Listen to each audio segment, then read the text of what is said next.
పరిత్రాణాయ సాధూనాం వినాశాయ చ దుష్కృతాం ధర్మ సంస్థాపనార్థాయ సంభవామి దేవి ఆర్తా విష్ణునా సిద్ధా చ భీతాః ఘోరేషు వ్యాధిషు వర్తమానాః సంకీర్త్య నారాయణ శబ్దమాత్రం విముక్త దుఃఖా సుఖినో భవంతు.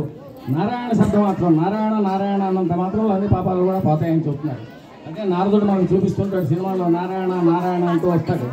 అది నారాయణ శబ్దానికి అంటే గొప్ప విషయం. అది మన్మనాభవ మద్భక్తో మధ్యాజీ మాం నమస్కురు మామే వైశ్యశత్రో ఆత్మానం మత్పరాయణ క్లైప్యం మాస్మహోపార్థ నైకత్యోపపద్ధతే క్షోత్రం హృదయ దౌర్బల్యం తత్వోత్తిష్టపరంతప మయ్యేవ మనాథ స్వామి బుద్ధి నివేశయ నివసిష్యతి మయ్యేవ అతోర్ధ్వం న సంశయ అద్వేష్టా సర్వభూతానాం మైత్రః కరుణయేవ చ నిర్మమో నిరహంకారః సమదుఃఖ సులక్షణి సంతుష్ట సాతం యోగి యథాత్మా దృఢనిశ్చయ మయ్యర్పిత మనోబుద్ధి వ్యోమద్భక్త సమే ప్రియ యస్మాన్నో ద్విస్తే లోకో లోకాన్నో ద్విస్తే చేయ హర్ష మర్ష భయోద్వేగే ముక్తో సత్యమే ప్రియ అనపేక్ష సుచిత్తక్ష ఉదాసీనో గతభేద సర్వారంభ వనిత్యాగి వ్యోమద్భక్త సమే ప్రియ वो न शिक्षति न द्वेष्टि न शोचति न कांक्षति शुभाशुभ परित्यागी भक्तमान्य समय प्रिय समशत्रौ च मित्रे च तथा मानवमानयोः शीतोष्णसुखेषु समः संगविवर्जितः तुल्यनिन्दास्तुतिर् मौनी सन्तुष्टो यानकेनचित् अनिकेतः स्थिरमतिः भक्तिमान्ये प्रियो नरः ये तु धर्म्यामृतम् इदं यथोक्तं पर्युपास्ते सतताना मत्परमा भक्तास्ते अतीव मे प्रियाः అనన్యాశ్చింతయంతో మాం ఏ జనాః పరిపాసతే తేషాం నిత్యాభియుక్తానాం యోగక్షేమం వహామ్యహం. చూడండి ఎంత మంచి మంచి శ్లోకాలు. అంటే భగవద్గీత 700 శ్లోకాలు ఉంటాయి దీంట్లో. మనం ఎక్కువగా చెప్పుకునేది భగవద్గీత గురించి చెప్పుకుంటాం. ఎందుకంటే రామాయణం ఉంది, మహాభారతం ఉంది, భాగవతం ఉంది, ఇవన్నీ ఉన్నాయి. కానీ భారతం అనేది ఏంటంటే 1,00,000 శ్లోకాల పైన ఉన్నాయి. మనకి సంస్కృతం రాదు కాబట్టి మనం చదువు చాలామందికి రాదు.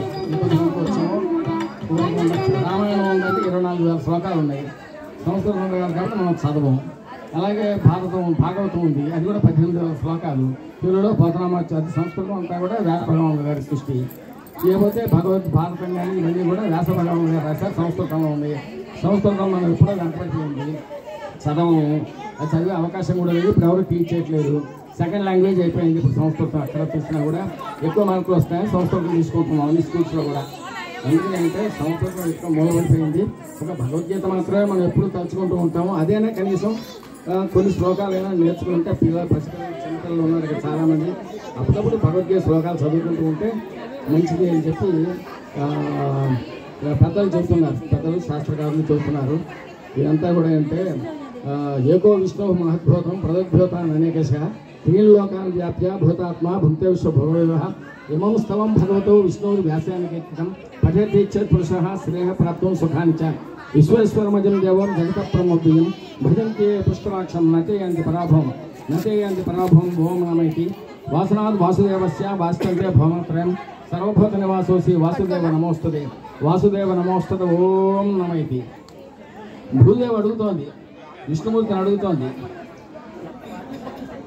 విష్ణుమూర్తి ఎవరు అడుగుతుందంటే ప్రారంభ కర్మలు ఎవరైతే అనుభవిస్తూ ఉంటారో వాళ్ళకి మరి తరుణోపాయం ఏంటి అని అడిగితే విష్ణుమూర్తి చెబుతున్నాడు అనమాట. ప్రారంభం భుజ్యమానోపి గీతాభ్యాసం సదా సముక్త ససుఖీలోకే కర్మణోపలిప్యతే మహాపాపాది పాపాన్ని గీతాధ్యానం కరోతి కొంచెం స్పర్శం న కుర్వంతి నల్లేదమపస యత్ర గీతా విచారశ్చ పఠనం పాఠనం శ్రుతం తత్రాహం నిశ్చితం పృథ్వీ నివసామి సదైవహి గీతాశ్రేయో అహం తిష్టామి గీతామే చోత్తమం గృహం గీతాజ్ఞానముపాశ్రిత్య త్రీలోకాన్ పాలయామిహం గీతామే పరమా విద్యా బ్రహ్మరూపాన్ అసంశయ అర్ధమాత్ర అక్షర నిత్య స్వనిర్వాచ పదాత్మిక చిదానందాన కృష్ణేన ప్రవక్త స్వముఖతో అర్జునం వేదత్రయీ పరానంద తత్వార్థ జ్ఞానమంజస యో అష్టార్థ జపే నిత్యం నరో నిశ్చల మానస జ్ఞానసిద్ధిం లభే నిత్యం తథాంతే పరమం పదం. జ్ఞానసిద్ధి కలుగుతుంది అన్నమాట. ఇవన్నీ కూడా పారాయణ చేస్తే మహాపాపాలు పోతాయి. మహాపాపాది పాపాన్ని గీతాధ్యానం కరోచేది క్వచి స్పర్శంగా కురువంతి నల్లేదో మమస. తామరాకు మీద నీటి పొట్టు ఎట్లా ఏదో జారిపోతుందో అలాగే మహాపాపాలన్నీ కూడా గీతాధ్యానం చేయడం వల్ల పోతాయి అని మనకు శ్రీ మహావిష్ణువే స్వయంగా చెప్పాడు. అందుకే చెప్పండి గీతాభ్యాసం చేయటం, గీతాధ్యానం చేయటం, గీతను అప్పుడప్పుడైనా కొన్ని శ్లోకాలు చిన్నపిల్లలకు మనం నేర్పించడం ఇది చాలా అవసరం అండి. ఇది చేసిన వాళ్ళ పాపాలు పోతే మనకు కావాల్సిన పుణ్యమే కదా, పాపాలు అక్కర్లేదు. ఎందుకంటే పుణ్యం కావాలంటే మనం గుళ్ళకి వస్తున్నాం, ఇవన్నీ చేసుకున్నాము, స్వామివారికి మనం నమస్కారాలు పెడుతున్నాం, పండుగలు చేసుకుంటాం, అందరూ వస్తున్నారు. ఎందుకంటే మనకు కావాల్సిన పుణ్యం కావాలి, పాపాలు పోవాలి. కాబట్టి పాపాలు పోవాలంటే మనం ఏదైనా మంచి పనులు చేయాలి. ఇలాంటివి భగవద్గీత. గీతానామాని వక్ష్యామి గుహ్యానుశూడు పాండవ కీర్తన సర్వపాపాని యోనయాత్ రక్ష్మాత్. గీతా గంగా చ గాయత్రి సీతా సత్య సరస్వతి బ్రహ్మవల్లి బ్రహ్మ విద్య ప్రసంధ్య ముక్తిగేహిని అర్థమాత్ర చిదానంద భవగ్ని భ్రాంతినాశిని వేదత్రయీ పరానంద తత్వార్థ జ్ఞానమంజరి ఇచ్చేదాన్ని చెప్పే నిత్యం నరో నిశ్చలమానస సదాంతే పరమం పరం యోగేశ్వర కృష్ణ తత్ర శ్రీ విజయో భూతుల్ ధ్రువ మమ ఇదండి అయిపోయింది.